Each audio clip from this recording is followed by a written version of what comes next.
poetry to Pokemon. All of them made possible because of something humans value extremely highly: intelligence. We think of intelligence as a trait, like height or strength, but when we try to define it, things get fuzzy. In a nutshell, intelligence is a mechanism to solve problems, especially the problem of staying alive, which involves finding food and shelter, fighting sexual competitors, or fleeing from predators. Intelligence is not a single thing. It includes the ability to gather knowledge, to learn, be creative, form strategies, or engage in critical thinking. It manifests itself in a huge variety of behaviors, from hardwired or instinct-like reactions to different degrees of learning to some sort of awareness. But not all scientists agree where it begins or what even should count as intelligence. To make this even more complicated, intelligence is also connected to consciousness, since awareness is helpful for problem solving. But we're exploring consciousness in other videos, so today we'll leave it aside. Okay, intelligence isn't exactly clear-cut, so maybe we can think of it as more like a flexible set of skills, a toolbox. Basic tools.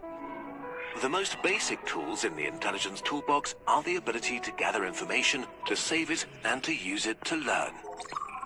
Information about the world is gathered through senses such as vision, sound, smell, touch, or taste, and helps us navigate and react to the external world appropriately.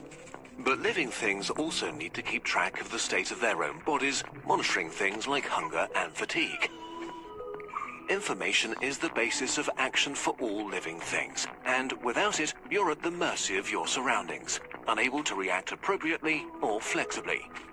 Information is much more powerful if we can keep and save it. So the second tool is memory. Memory is the ability to save and recall information so a living being doesn't have to start from scratch every time it perceives something relevant.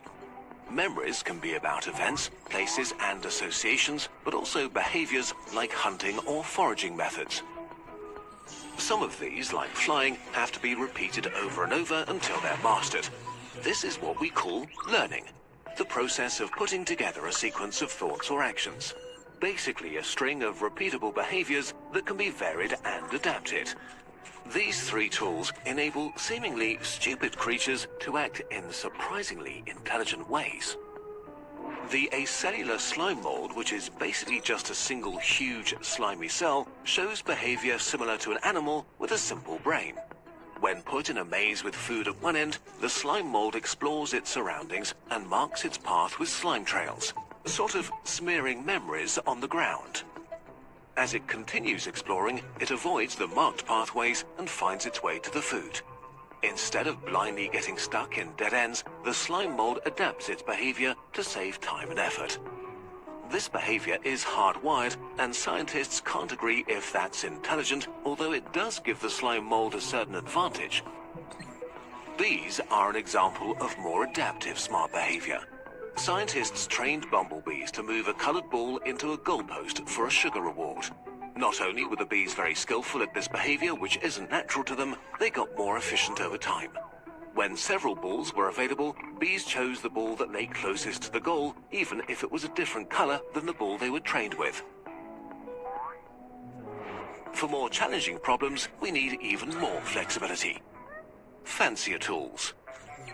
Building on the basic tools, more complex animals have a wider range of problems they can solve. They can memorize all kinds of associations, connections, and mechanical tricks. We'll call this tool the Library of Knowledge. Take raccoons. Their favorite kind of food is human food.